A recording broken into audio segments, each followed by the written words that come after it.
Yes, mbanje kuba ikaze kuri G7 TV ni G-Boy muri kumwe kandi nk'ubusanzwe nk'akagaruka murabizi ko tubagezaho ibintu byinshi bitandukanye. Uyu munsi rero twatsuye ahantu bita Rusheshe, murahabona ni ahantu heza cyane hari ibitoki muri kugenda muhabona. Uyu munsi rero muri kubona ndi kumwe n'umusore. Uyu musore ntabwo mwiteze cyangwa se uyu musore ntabwo mwamumuzi, ariko murabona nta muntu udasanzwe. Uyu nguyu ni umwe mu bantu uri bwaje kubibwira mugatungurwa. Ni umukozi w'Imana. Murabizi tugenda tubegereza ku bintu byinshi bitandukanye, tubageza ku biri bene data bagiye bari impande n'impande. Uyu munsi twasuye umukozi w'Imana warutuye mu gace ka Rusheshe, aho bita bahita yaki ndumva ku muderi. So uyu munsi rero agiye kubaganiriza cyangwa kubabwira byinshi cyane. Ntabwo twakoresheje kamera zacu, ariko uyu munsi dukoresheje twifashishije kano ka video kugira ngo mujye mumenya twatembere he, twaganire n'abandi se, twasuye n'abandi kugira ngo mugende mumenya yuko tubazirikana. Turakwakiye neza mwene data. Murakoze cyane guys. Amazina yanjye ni Simeon mubona. G-Boy ni inshuti yanjye guys. Twahuriye mu kazi turimo turashaka ibirayi. Akirenze kuri ibyo ngibyo, njyewe ndi umuririmbyi uririmba muri korali yitwa korali Ezob Choir. Iyo korali rero ndayibakumbuje, ni korali irimo irazamuka, korali irimo iratera imbere mu buryo bw'umwuka no mu buryo bw'umubiri. Rwose turayibakumbuje. Channel ifite channel, abayishaka rwose mwajya kuri YouTube mukayishaka, yitwa channel yayo yitwa Ezob Choir Kibande, ADPR Kibande. So rero njyewe ndabasuhuje cyane, Imana ibamera umugisha. So guys, ku bufatanye bwacu neza cyane nk'uko mubizi, aba diaspora muri hanze y'impande enye z'igihugu turabakunda, namwe muri mu gihugu abanyarwandakazi, namwe rubyiruko tubakunda cyane kurushaho. Uyu munsi rero murano n'umusore wacu, ni umusore mu rukiri mutoya. Biragoye cyane kubona umusore ukunda ibintu by'Imana. Abantu bajya batubwira ati Imana, abantu benshi bakunda kuyishaka ni abantu b'abamama, abantu bakuze ubona nyine bari mu rwego, ariko urubyiruko cyane biba bigoye kumva umusore nkawe ukunda Imana. Ibihe tugezemo buriya, ibihe tugezemo, yego abatubanjirije hari aho bagejeje, rero natwe tugomba gusubukura aho batangiriye, mbese tugomba kuzamura aho bacumbikiye, natwe abo tuzasiga bakazazamura aho tuzasiga. Ndumva rero kabisa gushaka Imana ni byiza, mutarayibashaka ndabimukumbuje, nta gihombo kirimo, ni byiza cyane. So umusore wacu rero nk'uko mumubona aratubwira ati gushaka Imana ni byiza cyane.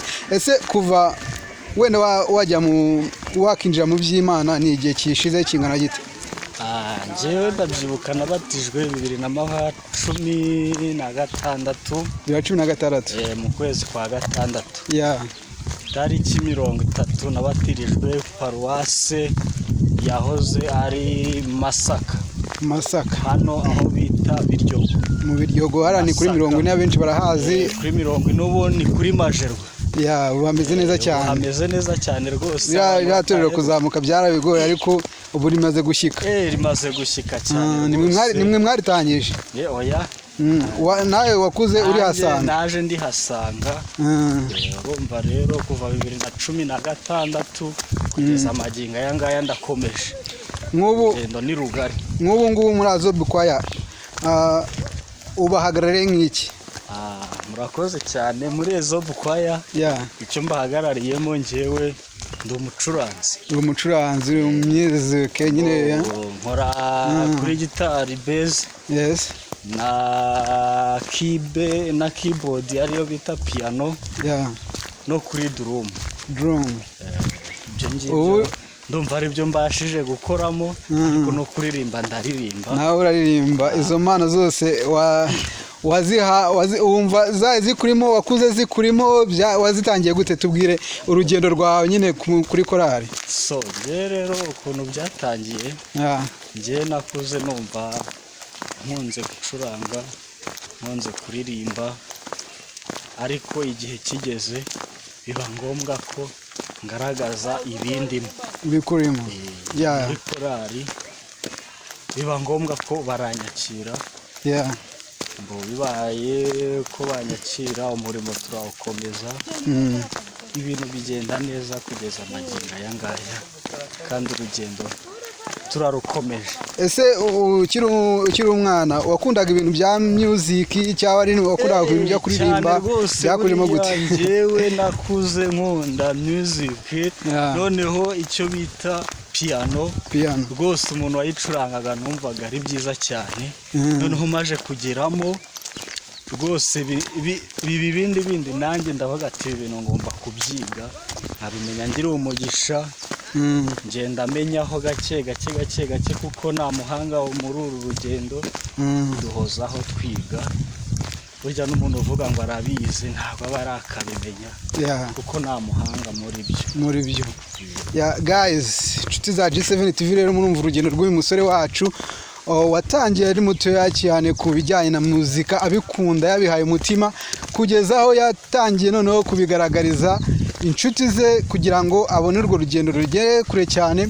Ubu ngubu akaba aririmba muri Azobo Choir ADPR Kibande. Ubu ngubu uyu munsi twaje kumusura, murabibona turacyari ahantu heza cyane, tubibutsa gukora subscribe kuri no TV G7 TV, mugiye kuri Azobo Choir naho kureba indirimbo zo banyujijeho. Ni korali nziza cyane, njye nayitegereje cyane, iriya korali yanyu ni nziza, ifite indirimbo nziza. No kubera guse isizwe amavuta y'Imana, igitinyiro cy'Imana kituriho rwose guys, kabisa. Wenda bajyaho indirimbo ziriho, indirimbo uga cyane, indirimbo ziriho ni indirimbo nk'izo ngizo.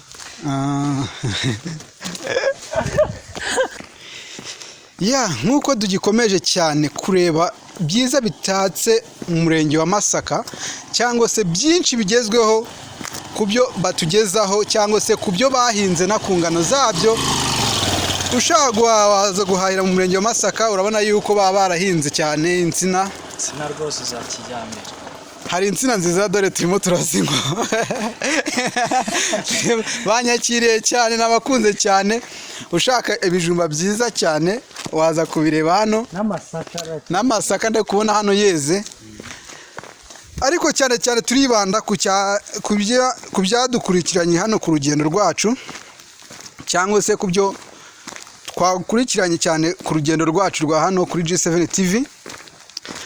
Nukomeza tuganira n'umuhungu wacu Simeo, akomeza tubwira inkuru y'urugendo rwiwe. Mwumvishe yuko uyu musore yahuye n'ibintu byinshi cyane, ariko byamukundishije muzika.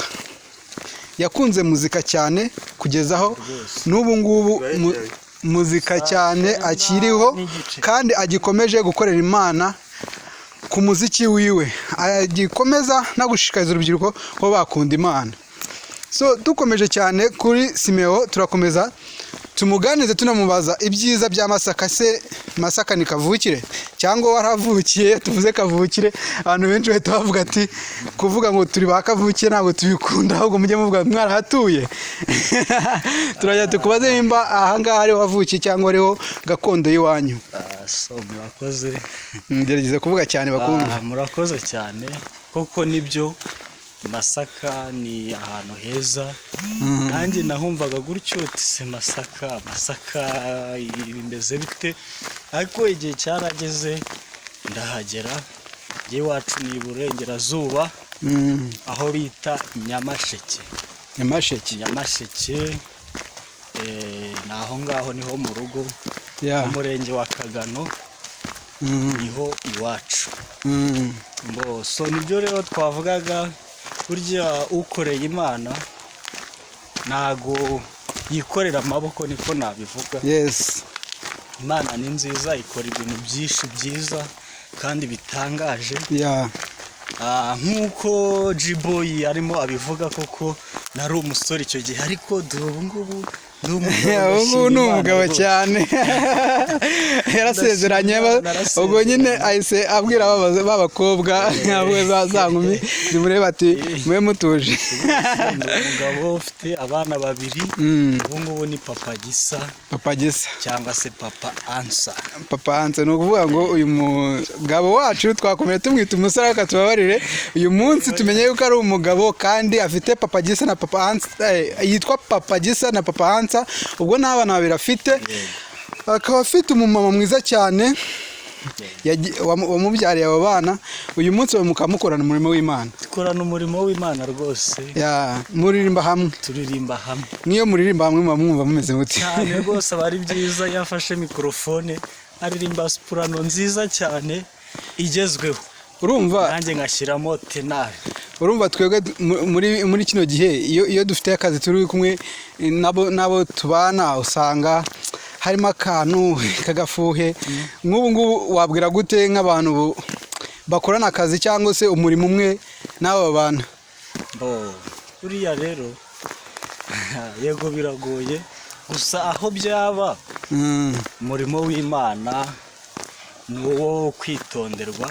Vuga ko ari madamu wanjye turirimbana agize icyo yakicamo bibaye ngombwa ndamucyaha cyangwa se nawe yabona ko hari icyo nishemo aranyaha kuko umurimo w'Imana si uwo kuvogerwa ahubwo ni uwo kwitangirwa. Rero muri korali Zobu tumezemo neza rwose. Guys, aratanga ubuhamya bwiwe ku byo byamugejejeho no kwihanganira umugore we nawe bakihanganirana, akaba kino gihe aricyo kibafashije kuba barimo kandi bameranye neza n'umutima wabo mwiza. Turagira ngo abo bana baracyari bato cyangwa baracyari bakuru?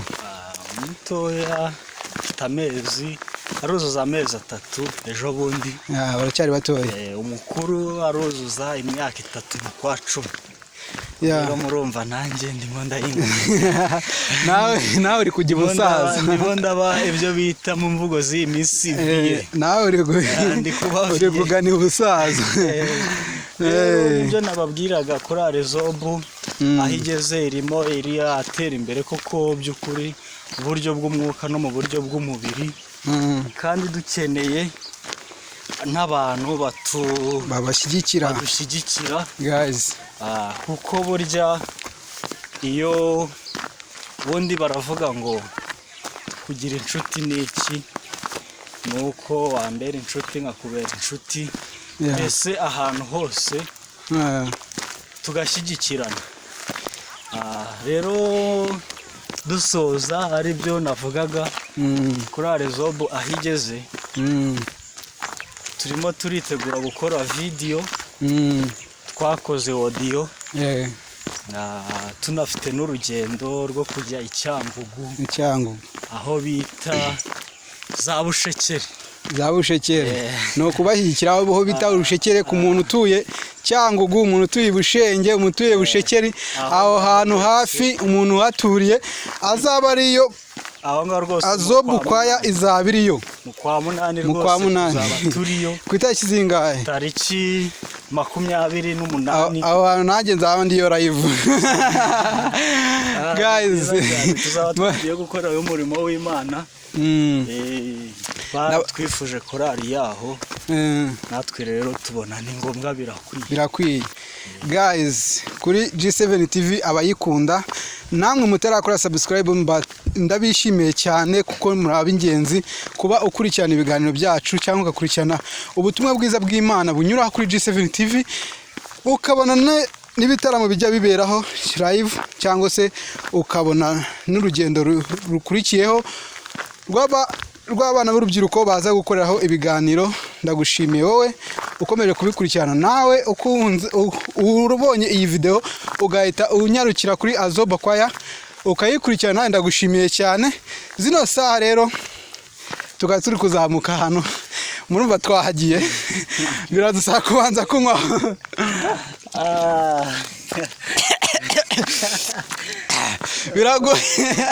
Biragoye cyane rero nka G-Boy, kano kazuba murabona katuyagije.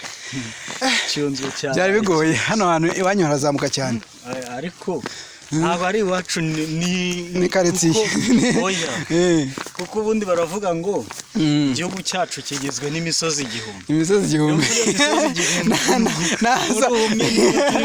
nazamuka ari mu gihe ni hanini muri kubona hari ahantu tujye kuzamuka nuko hagera tugeze aho bita ahangaha niho bita ngo iki aho bita kwihara. aha niho kwihara ariko nigeze numva ngo hano hantu bahita mu Rw'impyisi ni zone yo kwihara aho bita ku Kijepe.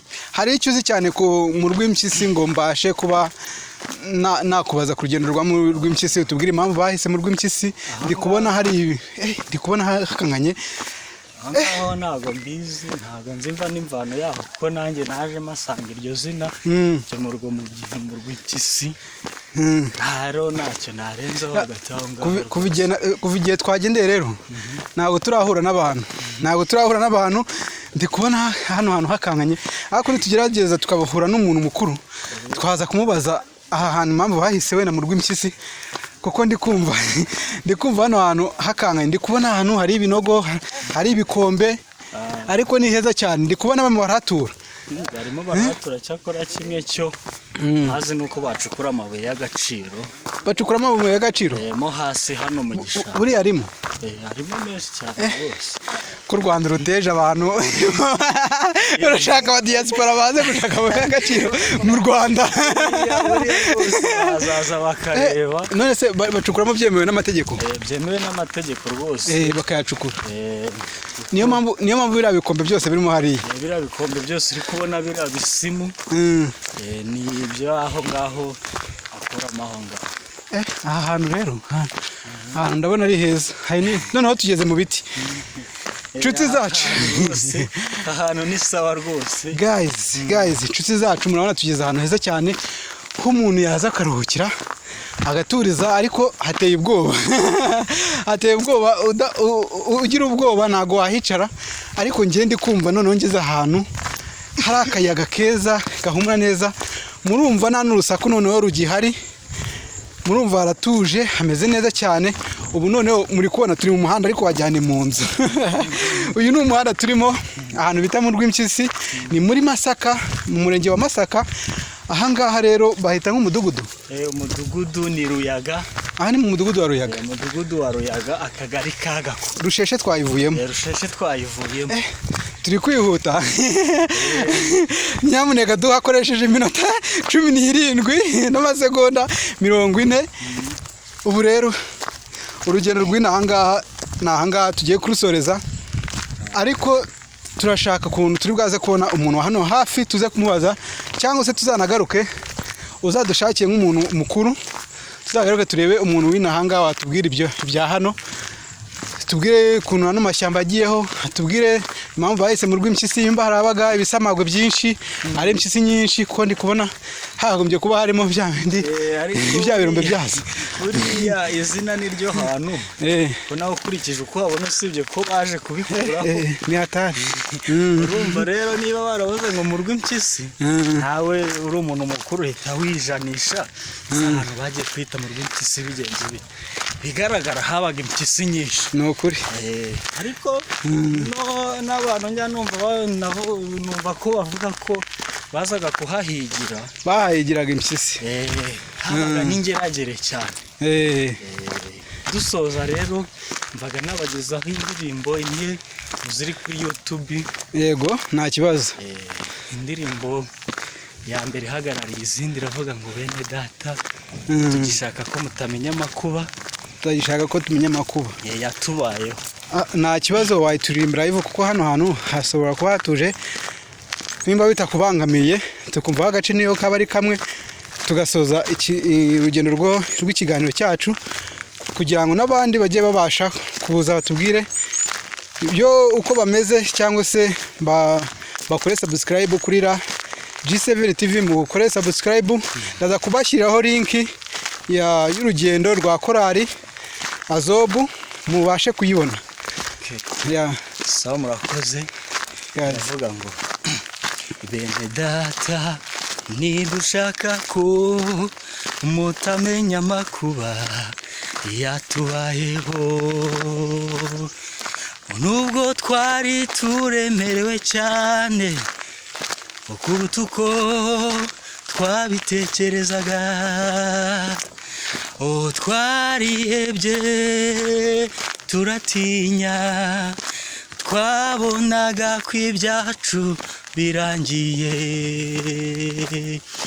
yaturokoye urupfu rukomeye, nanone iracyaturokora, ubwo nibushire Yesu ari ku ngoma. Murakoze cyane, ni Simeo. Guys, murumva byari bigoye cyane, rwa rugendo rutoroshye cyane kuririmba ari kugenda n'ahantu hazamuka, byari ibintu bikomeye cyane, ariko n'umuhungu wacu afite ijwi iryo jwi bisaba ikigo njye naryo mfite cyangwa njyewe nuko njyewe bajya bavuga ngo mfite amagambo menshi, cyangwa niyo mpamvu simbizi byose biterwa na Kristo, motivasiyo wiyumvamo ukirekura ukaba uri free. Ariko rero muri no minsi nshobora kuba ngiye kuzakizwa, kuko maze iminsi nganiriza abantu bakunda iby'Imana bafite urugendo nk'urwawe, ndi kugenda nganiriza urubyiruko rwinjiye mu by'Imana, rukunda Imana, harimo n'abahanzi n'abavugabutumwa, ariko muri no hari nk'akantu njya kumva kankoze ku mutima, twaba tuganiriye nkumva kankoze ku mutima. Ese wowe ujya gukizwa byaragenze gute? Mbwira. Murakoze kuba twongeye gusubiraho inyuma ho gatoya. Njya gukizwa, njye najyaga gusenga, nanjye ntabwo nari nkijijwe, nari meze nkawe nk'abandi wenda ntabwo rugero.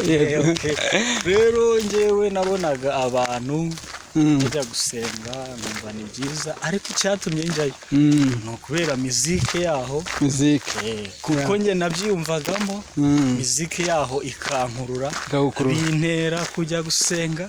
Ngezeyo bavuga bihana, nanjye ndagenda ndihana, tayari ndabatizwa. Urabatizwa utazi icyo batirijwe? Nari mbatijwe, wihannye ngo abafite ibyaha muze mwihane. Hari icyaha wishinzaga? Byinshi cyane.